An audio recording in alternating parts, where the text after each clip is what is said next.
기도하옵나이다. 아멘.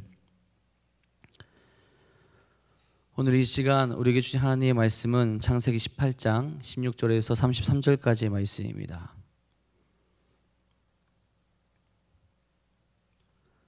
창세기 18장 16절에서 33절까지의 말씀입니다.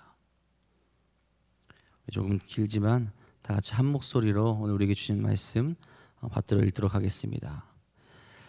그 사람들이 거기서 일어나서 소돔으로 향하고 아브라함은 그들을 전송하러 함께 나가니라. 여호와께서 이르시되 내가 하려는 것을 아브라함에게 숨기겠느냐. 아브라함은 강대한 나라가 되고 천하 만민은 그로 말미암아 복을 받게 될 것이 아니냐. 내가 그로 그 자식과 건속에게 명하여 여호와의 도를 지켜 의와 공도를 행하게 하려고 그를 택하였나니 이는 나 여호와가 아브라함에게 대하여 말한 일을 이루려 함이니라. 여호와께서 또 이르시되 소돔과 고모라에 대한 부르짖음이 크고 그 죄악이 심히 무거우니 내가 이제 내려가서 그 모든 행한 것이 과연 내게 들린 부르짖음과 같은지 그렇지 않은지 내가 보고 알려 하노라. 그 사람들이 거기서 떠나 소돔으로 향하여 가고 아브라함은 여호와 앞에 그대로 섰더니 아브라함이 가까이 나아가 이르되 주께서 의인을 악인과 함께 멸하려 하시나이까. 그 성 중에 의인 50명이 있을지라도 주께서 그곳을 멸하시고 그 50의인을 위하여 용서하지 아니하시리이까. 주께서 이같이 하사 의인을 악인과 함께 죽이심은 부당하오며 의인과 악인을 같이 하심도 부당하나이다. 세상을 심판하신 이가 정의를 행하실 것이 아니니이까. 여호와께서 이르시되 내가 만일 소돔 성읍 가운데에서 의인 50명을 찾으면 그들을 위하여 온 지역을 용서하리라. 아브라함이 대답하여 이르되 나는 티끌이나 재와 같사오나 감히 주께 아뢰나이다. 50의인 중에 5명이 부족하면 그 5명이 부족함으로 말미암아 온 성읍을 멸하시나이까. 이르시되 내가 거기서 45명을 찾으면 멸하지 아니하리라. 아브라함이 또 아뢰어 이르되 거기서 40명을 찾으면 어찌하려 하시나이까. 이르시되 40명으로 말미암아 멸하지 아니하리라. 아브라함이 이르되 내 주여 노하지 마시옵고 말씀하게 하옵소서. 거기서 30명을 찾으면 어찌하려 하시나이까. 이르시되 내가 거기서 30명을 찾으면 그리하지 아니하리라. 아브라함이 또 이르되 내가 감히 내 주께 아뢰나이다. 거기서 20명을 찾으면 어찌하려 하시나이까. 이르시되 내가 20명으로 말미암아 그리하지 아니하리라. 아브라함이 또 이르되 주는 노하지 마옵소서. 내가 이번만 더 아뢰리다. 거기서 10명을 찾으시면 어찌하려 하시나이까. 이르시되 내가 10명으로 말미암아 멸하지 아니하리라. 여호와께서 아브라함과 말씀을 마치시고 가시니 아브라함도 자기 곳으로 돌아갔더라. 아멘. 오늘도 하나님의 뜻을 따라가며 하나님을 기쁘시게 하는 삶을 살아가는 귀한 하루 되기를 간절히 소망합니다. 여러분, 우리가 하나님과 함께 살아간다 이야기하면서 하나님의 뜻을 제대로 알지 못한다면 어떻게 되겠습니까? 혹은 하나님을 떠난 자들의 삶은 과연 어떻게 되겠습니까? 지금은 당장 행복해 보이고 인간적인 힘으로 성공을 누리며 능력이 있다라고 말할 수 있지는 모르지만 이미 그 인생 가운데 큰 위기가 몰려오고 있는 겁니다. 하나님을 멀리함으로 또 하나님의 창조 세계를 파괴하고 있고 죄를 범하고 있으며 자신 스스로의 생명도 버리게 되는 길로 나아가고 있다라는 거죠. 또한 심판의 길로 한 걸음 한 걸음 더 나아가게 되는 거죠. 과연 우리는 하나님의 뜻을 제대로 알고 있습니까? 믿음은 가진 자라고 말하고 하면서 혹시 하나님의 뜻이 아닌 내 뜻대로 행하며 하나님의 영광을 가리고 있지는 않습니까? 우리가 우리에게 오신 하나님을 바라보며 그 뜻 가운데로 나아갈 수 있기를 간절히 바랍니다. 8월 30일이었나요? 화요일에 제가 이제 교회 신방을 다녀오고 나서 한 4시쯤 자리에 다시 앉았습니다. 이것저것 다 하고 마치고 잠깐 등이 기대는데 갑자기 컴퓨터에서 무서운 글이 뜨게 되는 거예요. 어떤 글이냐, 알약에서 경고 메시지가 떴는데 랜섬웨어라는 공격에 당했다라는 겁니다. 이 랜섬웨어는 바이러스 같은 건데 컴퓨터에 있는 파일들을 다 못 쓰게 만드는 바이러스입니다. 굉장히 당황을 했는데 알약에서 막았다고 하니까 잘 됐나 보다 하고 컴퓨터를 실행하려고 했는데 컴퓨터가 갑자기 멈추는 거예요. 굉장히 이제 당황스럽더라고요. 이제 저기 신방을 다녀와서 설교문까지 다 써놓고 손을 딱 놓은 건데 그런 일이 생기니까 당황스러운 거예요. 아직 파일을 업로드하지도 못했고 여기 있었던 파일들을 제대로 백업 못 해놓은 것들이 있었는데 그런 일들이 일어나니까 굉장히 황당하더라고요. 그래서 알약이 못 막았구나. 어쩔 수 없구나. 이게 랜섬웨어에 이제 공격을 당하면 이 파일을 전부 다 지우고 컴퓨터를 다시 깔아야 됩니다. 살릴 수 있는 방법이 없어요. 그래서 이제 실망한 마음으로 시간이 다 돼서 어쩔 수 없이 집에 갔는데 그날 저녁에 놀라운 소식을 하나 들었어요. 어떤 거냐면 이 랜섬웨어 공격을 당한 것이 아니라 알약에서 최신 업데이트된 게 파일이 잘못돼서 기존에 있었던 정상적인 파일을 랜섬웨어로 인식해서 공격했다라는 겁니다.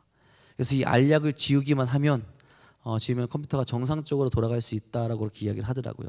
다행히 그 사실을 보고 다음날 와서 컴퓨터에 있는 알약을 지우니까 이 컴퓨터가 정상적으로 돌아가게 되더라고요. 뭔가 우리가 이제 컴퓨터를 보호하기 위해서 깔아놨던 것이 이 컴퓨터를 공격하게 되니까 오히려 더 큰 문제를 발생하게 되더라고요. 혹 우리의 믿음의 모습이 이렇지는 않은지 한번 생각해 봐야 합니다. 하나님의 자녀로서 하나님의 뜻 가운데 있다라고 얘기하면서 우리가 그 안에서 오히려 하나님의 영광을 가리고 있지는 않은지, 하나님의 뜻을 온전히 바라보며 그 길로 나아가야 되고 옳은 길로 나아가야 되는데 옳은 길이 아니라 내가 바라고 원하는 길로 나아가고 있지는 않은지 생각해 보시기 바랍니다. 하나님은 오늘도 우리를 부르고 계시고 우리와 함께 하시기 원하시죠. 그리고 우리도 그 뜻에 합한 자들이 된다라고 말하고 있는데 과연 그 합한 자들이 되고 있는지 오늘도 하나님의 뜻 가운데로 나아가는 귀한 하루 되시기를 간절히 바랍니다. 18장에서 하나님은 아브라함을 찾아가 주셨고 그에게 계속해서 말씀해 주시며 약속을 다시 바라보게 해 주셨죠. 사라에게도 하나님의 약속을 깨닫게 하셨습니다. 그리고 오늘 우리가 읽은 말씀을 통해서 이제는 하나님의 크신 뜻에 동참하는 자가 되도록 하나님께서 이제 그렇게 만들어 주시죠. 과연 어떤 내용을 말씀하시며 어떤 뜻에 동참하게 하시는지 우리가 한번 살펴보도록 하겠습니다. 오늘 말씀에서 하나님이 아브라함을 떠나기 전에 하나님의 계획을 그에게 말씀해 주십니다. 먼저는 그와 약속한 대로 복을 이야기하시죠. 강한 나라가 될 것이고 그로 말미암아 복을 받게 된다라고 이야기를 합니다. 그를 택하시고 그에게 말씀하시는 것을 이루신다라고 선언하시는 거죠. 자, 그리고 이제는 그 이야기만 하시는 게 아닙니다. 하나님의 일이 어떤 일인지 어떤 일들이 일어나게 될 것인지를 그로 하여금 알게 하시죠. 특별히 소돔과 고모라에 대한 심판을 말씀하십니다. 죄악이 너무나도 큰 곳이기에 이제 그것을 심판하시겠다라는 뜻을 내비치시는 거죠. 자, 그 심판의 소식을 들은 아브라함은 어떤 자세를 취하게 됩니까? 우리가 잘 알고 있는 내용들이 나오죠. 의인이 몇 명이 있으면 하나님 멸망시키지 아니하겠습니까? 그렇게 간구할 때 하나님은 또 어떻게 반응하시죠? 아브라함의 이야기를 다 들어주십니다. 50명에서 시작한 그 의인이 10명이 돼도 용서하고 멸망하지 아니하겠다라고 말씀하세요. 하나님께서 그렇게까지 이야기하고 하나님도 떠나시고 아브라함도 자기가 있는 곳으로 돌아가는 것이 바로 오늘의 말씀입니다. 어제의 말씀에서 하나님께서는 아브라함과 사라에게 하나님의 약속이 반드시 이루어질 것을 가르쳐 주셨다면 오늘 말씀에서는 이제 하나님의 사람은 무엇을 깨닫고 어떻게 살아가야 되느냐, 어떤 믿음 가운데 그가 보여야 될 믿음의 모습이 무엇인지를 우리로 가르쳐 주고 있습니다. 믿음의 삶을 살아가는 자는 어떻게 살아가야겠습니까? 먼저는 하나님의 도를 따라 의와 공도를 행하는 자가 되어야 한다라고 오늘 말씀에서 그렇게 이야기를 합니다. 하나님이 아브라함을 택하신 이유가 오늘 말씀에서 또 등장하게 되죠. 13절, 19절에 이렇게 이야기합니다. 내가 그로 그 자식과 권소에게 명하여 여호와의 도를 지켜 의와 공도를 행하게 하려고 그를 택하였나니 이는 나 여호와가 아브라함에게 대하여 말한 일을 이루려 함이니라. 하나님께서 그를 택하신 이유가 무엇입니까? 그 자식들과 권속들에게 여호와의 도를 지키게 하여 의와 공도를 행하게 하기 위해서라고 그렇게 말씀합니다. 여호와의 도가 뭔가요? 여호와의 도가 무엇인가? 하나님이 우리 인간에게 주신 명령이죠. 구약 시대에는 계명과 율법들이 있을 겁니다. 또한 신약 시대에 와서는 진리를 따르는 것이 바로 여호와의 도가 될 거예요. 하나님의 말씀, 하나님의 뜻, 하나님께서 우리에게 명령하신 것들, 우리로 하여금 구원의 길로 정말 진리의 길로 가게 만드신 것, 그것이 바로 하나님의 도입니다. 그 선하신 뜻을 따르라는 거죠. 이제 아브라함은 하나님의 선하신 계획에 따라 그와 그의 자손들도 하나님의 도를 따라 살아가야 될 의무가 생기게 된 겁니다. 더 이상 인간적인 생각, 그의 생각에 머물러 있는 것이 아니라 하나님께서 그에게 주신 명령, 하나님께서 그에게 주실 그 복, 그것을 따라서 그 선하신 계획을 따라서 살아가라는 거죠. 아브라함의 시대에도 하나님을 알지 못한 자들이 너무나도 많이 있었습니다. 그런 상황 속에서 하나님께서는 그 인류를 구원할 원대한 계획을 아브라함을 통해서 이루어가고 있으셨다라는 거죠. 악한 자들 속에 믿음의 사람을 세우시고 그를 통해 하나님의 뜻을 전파되게 만들어 주신다라는 겁니다. 하나님의 도를 따르는 자를 통해서, 하나님의 도를 찾는 자를 통해서 그 일들을 이루어 가신다라는 거죠. 자, 그리고 여호와의 도를 지키면서 의와 공도를 행하게 하신다라고 말씀하죠. 의는 사람으로서 지켜야 하는 도리를 뜻합니다. 하지만 이런 의는 인간의 기준에서의 의가 아니죠. 철저히 하나님의 기준에서의 우리가 행해야 될 그 의를 말합니다. 인간과 인간 관계에서 보여야 될 그 의, 하나님과 인간 관계에서 보여야 될 그 의를 하나님의 기준에 의하여서 우리가 지키며 살아가야 된다라는 거죠.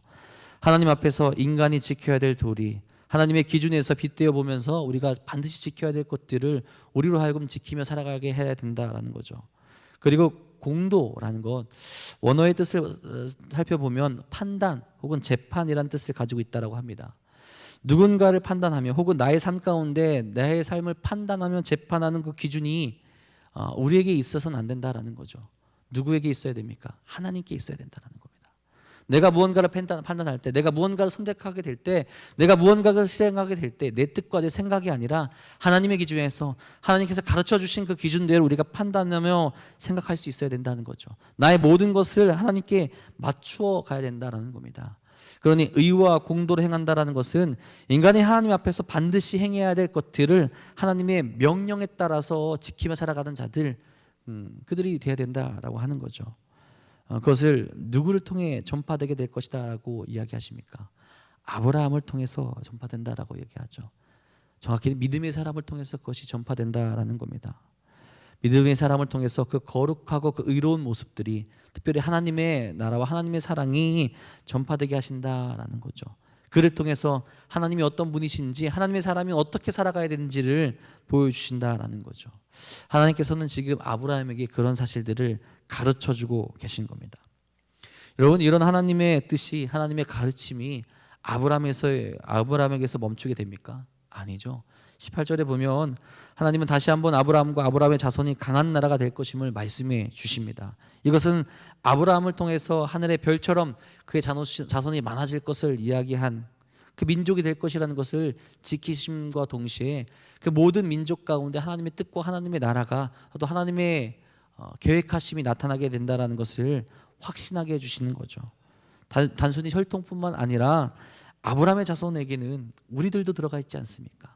믿음의 자손으로, 우리가 아브라함의 자손으로 그렇게 이야기하지 않습니까? 그러니까 우리들도 하나님의 도 안에서 의와 공도를 행해야 된다라는 것을 나타내 준다라는 거죠. 우리가 하나님의 자녀고 믿음의 자녀가 되었다면 이제 우리도 하나님의 뜻에 따라서 여호와의 도를 따라 의와 공도를 행하는 삶을 살아갈 수 있어야 된다라는 겁니다. 여러분, 우리가 하나님의 뜻을 온전히 따르고 있습니까? 우리에게 말씀하신 그 진리를 따르며 오늘 우리에게 맡기신 그 의와 공도를 행하며 나아가고 있습니까? 믿음의 사람으로서 여호와의 도를 따라 나아가는 귀한 하루가 되시기를 간절히 소망합니다. 두 번째로는 모든 인생이 하나님의 손에 있음을 깨닫는 자가 되어야 합니다. 하나님은 하나님의 뜻을 지켜 살아가야 하는 명령을 그에게 하시면서 왜 그 인생을 하나님께 드려야 하는지도 오늘 말씀으로 깨닫게 합니다. 20절 21절에 말하죠. 여호와께서 또 이르시되 소돔과 고모라에 대한 부르짖음이 크고 그 죄악이 심히 무거우니 내가 이제 내려가서 그 모든 행한 것이 과연 내게 들린 부르짖음과 같은지 그렇지 않은지 내가 보고 알려 하노라. 여호와의 도를 떠나서 의와 공도를 행하지 않는 사람들, 그의 뜻대로 살아가는 자들, 그들의 마지막이 어떻게 되는지 우리로 짐작해 하는 말씀이죠. 소돔과 고모라에 너무나도 큰 죄악이 행해지고 있습니다. 그곳에서의 부르짖음이 크다라고 표현하죠. 누구의 부르짖음이겠습니까? 약한 자들, 힘들어하는 자들, 눈물 흘린 자들의 부르짖음이 그곳에서 울려 퍼집니다. 억울한 사람들의 그 부르짖음이 그곳에 울려 퍼지고 있습니다. 죄악의 극에 달한 곳이기에 원성이 그치지 않고 힘이 센 자들이 약한 자들을 착취하며 괴롭히는 일들이 그것에서 너무나도 많이 일어나고 있다는 거죠. 육적으로는 말할 것도 없고 영적으로도 타락하고 심히 부패한 곳이 바로 소돔과 고모라였다라는 겁니다. 그곳에 누가 가십니까? 그곳을 누가 살펴보신다고 말씀하십니까? 이 말은 그곳을 누가 심판하신다라고 말씀하십니까? 하나님께서 그곳에 가시고 하나님께서 그곳을 살펴보신다라고 말씀하시죠. 그리고 그 부르짖은 대로 그들이 타락했는지 하나님께서 판단하시겠다라는 거죠. 그들이 돌이키고 회개하지 않으면 심판하시고 그것을 그 심판으로 다스리시겠다라는 뜻이 이 안에 담겨져 있는 겁니다. 하나님이 직접 가셔서 보실 정도로 심각한 죄이고 그렇게 그곳에서 일어난 일에 대해서 합당한 대가를 치르게 될 것이다 라고 그렇게 말씀하시는 거죠. 하나님께서는 이 말씀을 하시면서 이 세계의 모든 주권과 모든 심판이 하나님께 달려 있음을 깨닫게 하십니다. 모든 인생이 하나님께로부터 왔고 하나님을 떠난 자들은 당연히 하나님께 심판을 받게 된다라는 것을 알게 하신다라는 거죠. 결국 모든 것은 하나님의 손에 달려 있다라는 겁니다. 물론 아브라함도 알고 있었겠지만 하나님께서 하나님의 뜻을 보이시면서 더욱더 구체적인 것을 그에게 가르쳐 주십니다. 모든 것이 하나님의 것이니 더욱더 하나님을 의지하며 살아가야 된다라는 것을 아브라함으로 하여금 깨닫게 하신다라는 거죠. 여러분 당연히 우리도 하나님의 손에 놓여 있습니다. 심판이 무서워서 하나님을 믿고 따르는 것은 아니지만 결국 우리도 모든 것이 하나님의 것이고 결국은 하나님께 돌아갈 존재이고 모든 이들 단 한 명도 빠짐없이 다 하나님 앞에 심판을 받아야 되는 존재들이라는 거죠. 내 인생이 나의 것이라고 착각하는 순간, 그래서 그 심판을 잊고 우리 뜻대로 살아가는 순간 우리는 결국 심판대 앞에서 서게 될 것입니다. 이것을 우리가 깨닫고 있어야 된다라는 거예요. 나의 것이 아니라 하나님의 것이고 하나님의 손으로 우리가 돌아가야 되고 하나님의 나라로 돌아가야 된다는 사실을 늘 깨닫고 있기를 바랍니다. 그 삶이 우리로 하여금 하나님의 있음을 인정하고 온전히 하나님의 뜻을 따라가는 귀한 삶으로 인도하시게 될 겁니다. 세 번째로는 자비하신 하나님이라는 것을 우리가 깨달으며 살아가야 됩니다. 믿음의 사람이라면 하나님과 함께하는 사람이라면 하나님이 또한 어떤 분이신지를 알아야 되는데 그것이 바로 자비하신 하나님이라는 거예요. 물론 심판하시는 하나님이기도 하지만 그 전에 우리에게 복을 주시며 우리를 사랑하시며 우리 가운데 더 큰 복을 주시고 우리로 하여금 그 복을 누리며 살아가게 하시는 분이 하나님이라는 거죠. 22절 이하의 내용들을 보면 아브라함의 간청과 하나님의 응답으로 나뉘어져 있습니다. 우리가 참 잘 알고 있는 말씀이죠. 근데 저도 이 말씀 이 부분을 읽다 보면 때로는 감사하기도 한데 또 때로는 면목이 없어지기도 합니다. 저의 모습이 보이기도 하기 때문에 그래요. 아마 이 소돔에 롯이 살고 있기 때문인지 더욱더 아브라함이 그렇게 더 간절하게 하나님께 간청하게 되죠. 아브라함이 하나님께 여쭤봅니다. 의로운 사람이 몇 명이 있으면 멸망하지 않으실 것인지. 24절부터 시작하죠. 그 성 중에 의인 50명이 있을지라도 주께서 그곳을 멸하시고 그 50의인을 위하여 용서하지 아니하시리이까. 이렇게 아브라함이 물어봐요. 하나님이 어떻게 응답하십니까? 26절이죠. 여호와께서 이르시되 내가 만일 소돔 성읍 가운데서 의인 50명을 찾으면 그들을 위하여 온 지역을 용서하리라. 이렇게 말씀하십니다. 이런 비슷한 질문이 계속되다가 의인이 10명까지 내려가게 되죠. 하나님께서 의인 10명만 있어도 멸망하지 않겠다라고 그렇게 약속하시고 말씀을 하십니다. 아브라함의 요청에 노하지도 아니하시고 그가 말한 조건을 들어주시며 그렇게 하시겠다라고 말씀을 하시죠. 그의 간구를 무시하지 않으십니다. 하나님께서 하나하나 들으시고 응답해 주시죠. 그가 말을 바꾸는 것을 탓하지도 않으십니다. 오히려 그에게 그렇게 해주시겠다라고 말씀하십니다. 자비하신 하나님께서 인생이 요청하는 것, 인생이 이야기하는 것, 그가 기도하는 것을 응답해 주고 계시다라는 거죠. 소돔과 고모라에 얼마나 많은 사람들이 있었는지는 자세히 알지 못합니다. 하지만 만약 그 성에 의인이 있다면 그로 인하여서 그 성읍을 멸망하지 않고 용서하시겠다라고 말씀하시는 거죠. 의인 한 명을 정말로 소중히 생각하시고 그들을 보호하신다라는 거죠. 악인들이 넘쳐나는 곳이지만 그럼에도 아브라함의 간구와 기도의 내용을 들어주시겠다라는 거죠. 그의 요청을 무시하지 않고, 아니 그가 요청하지 않더라도 그곳에 의인이 있다면 하나님께서 멸망치 아니하셨을 겁니다. 그만큼 의인을 사랑하시고 또 하나님과 함께하는 사람들 사랑하시고 그들에게 복을 주시며 그들과 함께하시기를 원하시는 분이 하나님이라는 거죠. 물론 의인이 10명이 없어서 심판을 내리시긴 하지만 이후의 내용을 보면 하나님께서 롯과 그 두 딸은 심판에서 벗어나게 하시지 않습니까? 아브라함의 기도 때문인지 아니면 롯과 그 두 딸이 의인이어서인지는 정확히는 무엇에 더 가까운지는 우리가 알 수 없지만 하나님께서 들으시고 불의 심판을 받게 하지 않으시죠. 자비를 보여주신 겁니다.